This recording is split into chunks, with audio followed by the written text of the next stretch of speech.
언제든 수거되어 살해당할 수 있는 나라는 결코 민주공화국일 수 없습니다. 자, 오늘 이재명의 복장은 갈색 양복에 붉은색과 푸른색이 조화를 이루는 넥타이를 착용한 상태입니다. 평소 넥타이의 색깔까지 신경을 쓰는 여의도 정치인들을 우리는 꾸준히 봐왔고, 대통령의 탄핵 선고 기일이 잡힌 후 처음 공식 입장을 밝히는 이재명의 복장이 이렇다라는 건 나름의 의미를 부여를 해도 될 듯 보여집니다. 참고로 갈색 양복은 따뜻함과 편안함을 느낄 수 있는 색깔이며 보통 생명과 따뜻함을 상징한다라고 하네요. 여러분들 나름대로 이재명의 오늘 복장에 대해서는 해석을 해주시기 바라겠고, 자, 제가 어제 영상을 통해 이런 말씀을 드렸었습니다. 이재명 친위대들은 말을 함부로 할지 몰라도 이재명은 결코 그러지 못할 것이다. 왜냐하면 가지고 있는 리스크가 너무나 많기에 그 리스크가 가중되는 것을 바라지 않기 때문. 그리고 오늘 이재명의 공식 발언은 그야말로 차분 그 자체였어요. 헌법재판관들의 성품까지 운운하며 마치 잘 좀 봐달라라는 듯 한껏 고개를 숙이는 듯한 발언들을 쏟아냈었는데요. 어울리지 않는 옷을 입은 느낌이었습니다. 개인적으로는. 결과는 당연히 나와 봐야 아는 것이겠지만 이재명 역시 사람인지라 우리처럼 조마조마한 긴장을 한 듯한 모습을 감출 수가 없었던 것 같아요.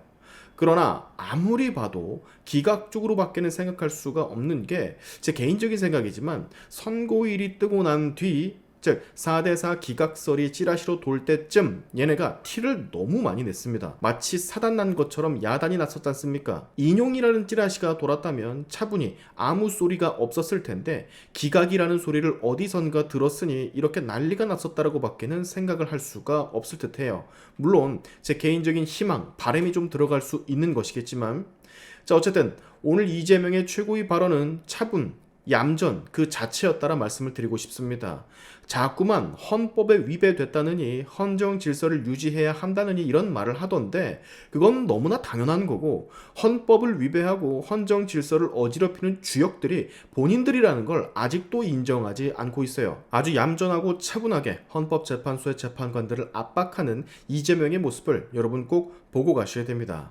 그리고 그 옆에 앉아있는 박찬대, 이 양반은 무슨 윤석열 대통령의 복귀는 나라의 파멸이고 계엄의 공포가 지배할 것이고 평온하지도 못할 거고 언제든 수거가 돼서 살해당할 수 있다라는 그런 햇소리를 빽빽해대고 있는데, 살해라니요.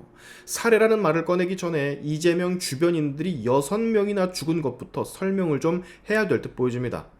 이재명의 애써 차분한 모습 발언에 이어서 박찬대 말도 안 되는 주장, 지금부터 다 같이 보시고 많은 공유해 주시면 감사하겠습니다. 지금부터 같이 보시죠. 다행스럽게도 헌법재판소가 선고기일을 지정했습니다.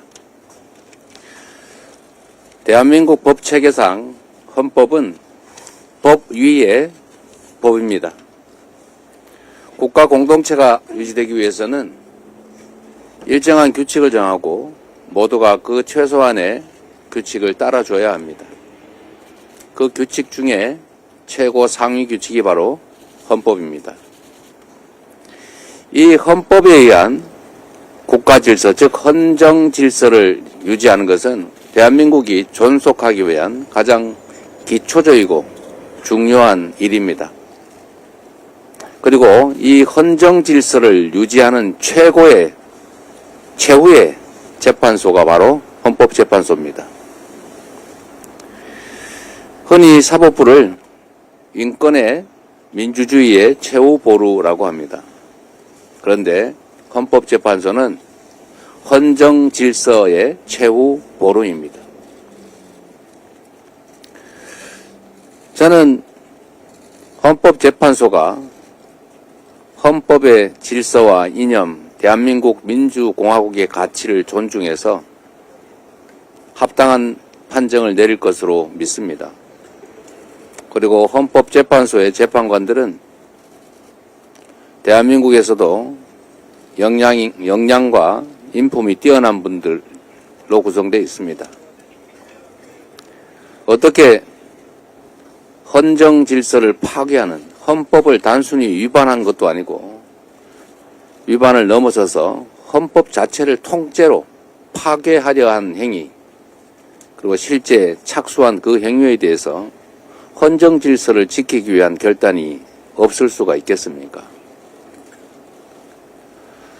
매우 많은 시간이 지나서 그 기간 동안에 대한민국의 국가적 신뢰도가 떨어지고 국가적 혼란이 지속된 것에 대해서는 아쉬움이 없지 않지만 지금이라도 선고기일을 지정했으니 헌법의 이념과 가치 그리고 헌법재판소에 주어진 헌법상의 책무, 국민이 부여한 책임, 역사적 사명의식을 가지고 합당한 결론을 낼 것으로 국민과 함께 기대하며 기다리겠습니다. 이상입니다. 네, 다음으로 박찬대 원내대표의 발언이 있겠습니다. 헌법재판소가 드디어 윤석열 탄핵심판 선고기일을 지정했습니다. 선고기일 지정 소식이 나오자마자 주가가 급등하고 환율은 떨어졌습니다. 내란 사태 종식이야말로 최고의 경제위기 대책이자 국가 정상화를 위한 선결 조건이라는 것을 보여줍니다.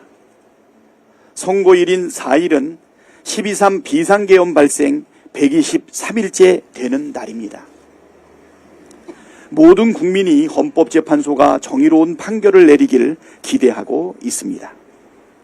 8인의 헌법재판관들이 오직 헌법과 법률에 따라 판단하길 바랍니다.